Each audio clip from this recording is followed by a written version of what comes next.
The December 2025 iRacing build is here, and oh boy is it packed. With 4 brand new cars, 2 new tracks, and updates that redefine realism. This build is one for the books. Let's break it all down.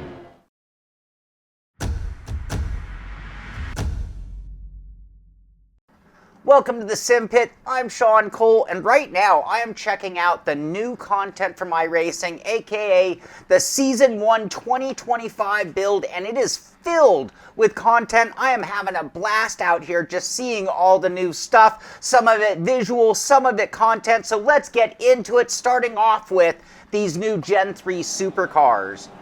I'm talking about the Gen 3 Camaro and Mustang, both developed with the input of GM and Ford.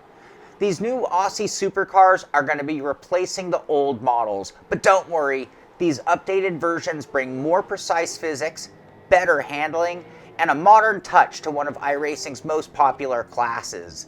Both of these cars are a perfect combination of brawn and beauty, so whether it's Bathurst or Sandown, these cars are ready for a proper scrap and lots of door-to-door banging action. And out there on the track, I gotta tell you, we're talking about tons of horsepower and a little bit of sloppy handling to be expected in that over-horsepowered class of cars known as Aussie supercars. I love the sounds, I love the way you could throw the cars around, and I love the way you always had the amount of horsepower to recover from a not so delicate driving moment. Next up is the new BMW M2 CSR. This is an entry-level racer that finds itself somewhere between the Mazda class and the GT4 group and will increase the rungs of the GT ladder system in iRacing. These little cars make 365 horsepower on a platform that was again built with the assistance of BMW. With its horsepower and its short wheelbase, this little car is really fun to drive and a bit tail happy when compared to lower level GT cars like the Mazda. And it's going to be a perfect stepping stone into higher horsepower that the Mazda might not necessarily prepare you for. In my opinion, this car is going to be very popular as it is much more fun than its slower counterparts, but still built for door-to-door racing. In fact, the car was so much fun to drive and so tail happy, it will likely make any iRacers into drifting very happy. As a rookie level car, the BMW M2 CSR will be free to all members, which is going to totally increase the amount of people driving it in series in the next season. Stepping up in class and powered by a 520 horsepower, 3.5 liter dual overhead cam twin turbocharged engine is the new Acura NSX GT3 Evo 22. This kinda new GT3 car adds a 10th car to an extremely diversified GT3 class in iRacing.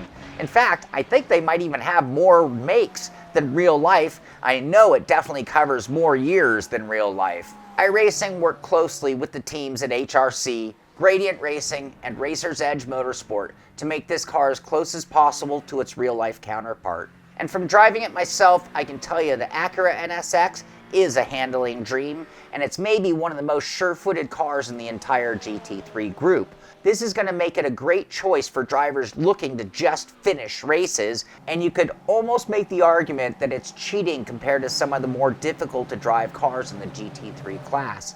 This car's balance and horsepower seem to be a perfect match, making this a very easy jump into this machine.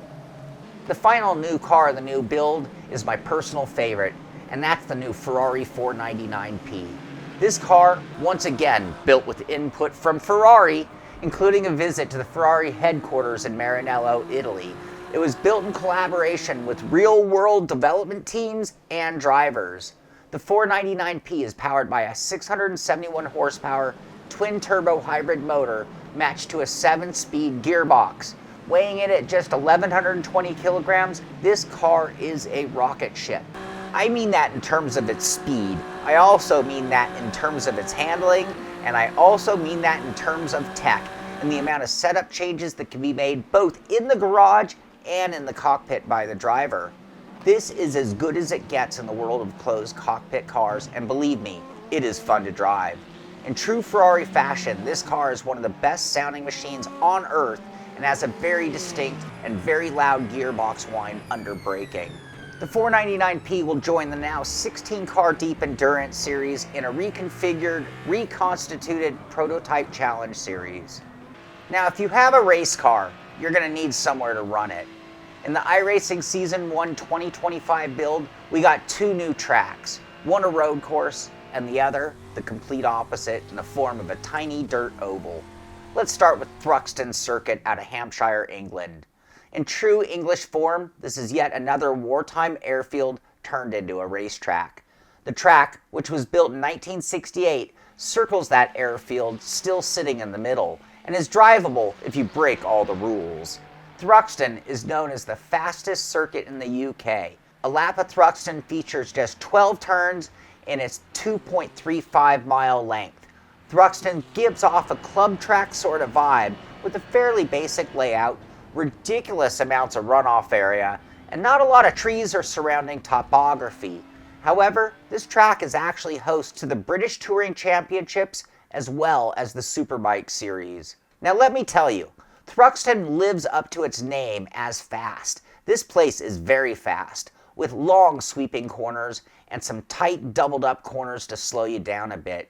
Laps around Thruxton are going to loom around and under the 1 minute mark. It was kind of basic compared to some tracks out there, but to people who know the region, this is going to be a central track and maybe even a track that they've driven on themselves. The other new track in iRacing will make the oval drivers happy, and more specifically, the dirt oval people. Let's take a quick look at Huset Speedway out of Brandon, South Dakota. This little 1/3 mile dirt oval, which was also known as Badlands Motor Speedway for a while, dates back to the 50s until its closure in 2017. Luckily, that closure was short as the track was reopened in 2020 under the original name. This is a very fast little dirt oval with high baking as well as being fairly wide, which will make for some crazy racing and multiple line choices. For a little track, this track is fast, and lap times are going to be sub 15 seconds with you almost always turning the wheel, while the faster cars are going to be nearing 10-second laps. Crazy fast, even in little sprint cars. With all the new iRacing builds, we also see improvements to the sim itself. The Season 1 update had its own. We saw a track refresh or update to the New Hampshire Speedway, with more updates on the way in the future. We also saw improvements to the AI, with more cars and tracks added to their ability to race list, including all of the new content. The upper class AI cars now have the ability to flash their headlights. This will allow them to flash their lights at you when making a pass. The other addition to the sim is what they are calling the debris refresh. I tried my darndest to get good footage of this in action, but honestly, I don't think I can do it any better than iRacing themselves. Here is a great example of how debris will be picked up by a car going off track and brought back onto the track when the car re-enters. We see this every day in real racing, and following that event, time, Mother Nature, and race cars crossing this debris will move it around, change its location and form, and eventually wear it back down to a clean track. This is the kind of thing that increases realism both visually as well as an increased hazard to drivers. So from cars to tracks to game-changing features, there's a lot in this build, and it's setting quite the stage for 2025 in iRacing, which is only going to get better. The other thing is, I like some of the things that they've already talked about for the future. So we're talking about more track updates, we're talking about more focused content for oval racers, and we're talking about advancements or updates to the user interface, aka the UI. So let me know in the comments what your favorite part of this build was. There's so many things to choose from. Be interesting to know what you're going to drive when you get out there. So I hope you've enjoyed this update on iRacing from us. If you did, be sure to give it a thumbs up. Be sure to subscribe to the channel so you can find out when our next video comes out. And thank you for watching. This is the Simpit. I'm Shaun Cole, and I'll see you on the track.